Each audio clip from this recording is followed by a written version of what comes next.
निर्जला एकादशी व्रत की कथा।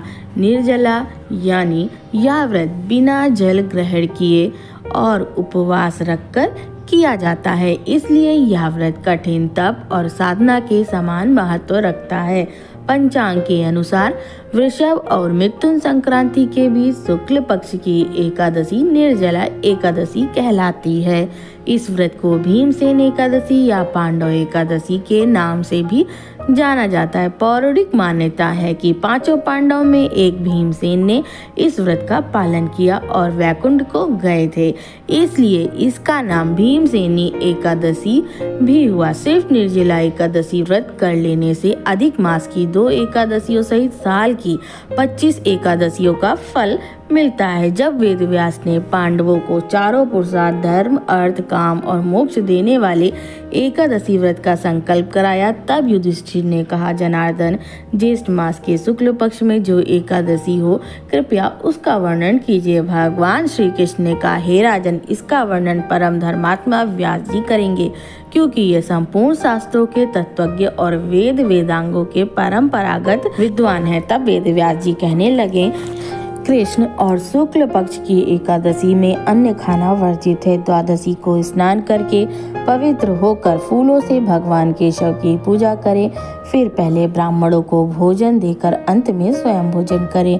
यह सुनकर भीमसेन बोले, परम बुद्धिमान पितामह, मेरी उत्तम बात सुनिए। राजा युधिष्ठिर, माता कुंती, द्रौपदी, अर्जुन, नकुल और सहदेव ये एकादशी को कभी भोजन नहीं करते तथा मुझसे भी हमेशा यही कहते हैं कि भीमसेन एकादशी को तुम भी ना खाया करो, परंतु मैं उन लोगों से यही कहता हूँ कि मुझसे भूख नहीं सही जाएगी। भीमसेन की बात सुनकर व्यास जी ने कहा, यदि तुम नरक को दूषित समझते हो और तुम्हें स्वर्गलोक की प्राप्ति अभिष्ट है, तो दोनों पक्षों की एकादशियों के दिन भोजन नहीं करना। भीमसेन बोले, पितामह, मैं आपके सामने सच कहता हूँ, मुझसे एक बार भोजन करके भी व्रत नहीं किया जा सकता, तो फिर उपवास करके मैं कैसे रह सकता हूँ। मेरे उदर में व्रत नामक अग्नि सदा प्रज्वलित रहती है, अतः जब मैं बहुत अधिक खाता हूँ तभी यह शांत होती है। इसलिए महामुनि, मैं पूरे वर्ष भर में केवल एक ही उपवास कर सकता हूँ, जिससे स्वर्ग की प्राप्ति सुलभ हो तथा जिसके करने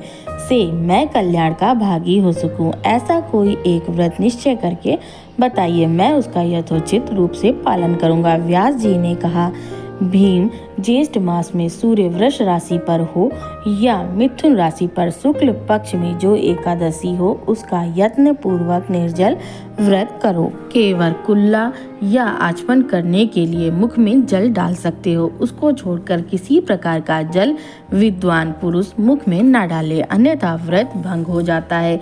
एकादशी को सूर्योदय से लेकर दूसरे दिन के सूर्योदय तक मनुष्य जल का त्याग करे तो यह व्रत पूर्ण होता है। इसके बाद द्वादशी को प्रभात काल में स्नान करके ब्राह्मणों को विधि पूर्वक जल और स्वर्ण का दान करे। इस प्रकार सब कार्य पूर्ण करा के जितेंद्रिय पुरुष ब्राह्मणों के साथ भोजन करे। वर्ष भर में जितनी एकादशियां होती हैं, उन सब का फल इस निर्जला एकादशी से मनुष्य को प्राप्त होता है। इसमें तनिक भी संदेह नहीं। शंख, चक्र और गदा धारण करने वाले भगवान केशव ने मुझसे कहा था कि यदि मानव सबको छोड़कर एकमात्र मेरी शरण में आ जाए और एकादशी को निराहार रहे तो वह सब पापों से छूट जाता है।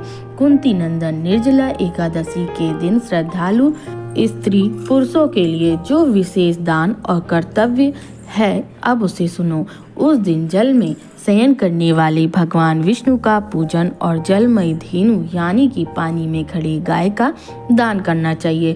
सामान्य गाय या घी से बनी गाय का दान भी किया जा सकता है। इस दिन दक्षिणा और कई तरह की मिठाइयों से ब्राह्मणों को संतुष्ट करना चाहिए। उनके संतुष्ट होने पर श्री हरि मोक्ष प्रदान करते हैं। जिन्होंने श्री हरि की पूजा और रात्रि में जागरण करते हुए इस निर्जला एकादशी का व्रत किया है, उन्हें अपने साथ ही बीती हुई 100 पीढ़ियों को और आने वाली 100 पीढ़ियों को भगवान वासुदेव के परम धाम में पहुंचा दिया है। निर्जला एकादशी के दिन अन्न, वस्त्र, गौ, जल, सैया, सुंदर आसन, कमंडल तथा छाता दान करना चाहिए। जो श्रेष्ठ तथा सुपात्र ब्राह्मण को जूता दान करता है वह सोने के विमान पे बैठकर स्वर्गलोक में प्रतिष्ठित होता है। जो इस एकादशी की महिमा को भक्ति पूर्वक सुनता अथवा उसका वर्णन करता है वह स्वर्गलोक में जाता है।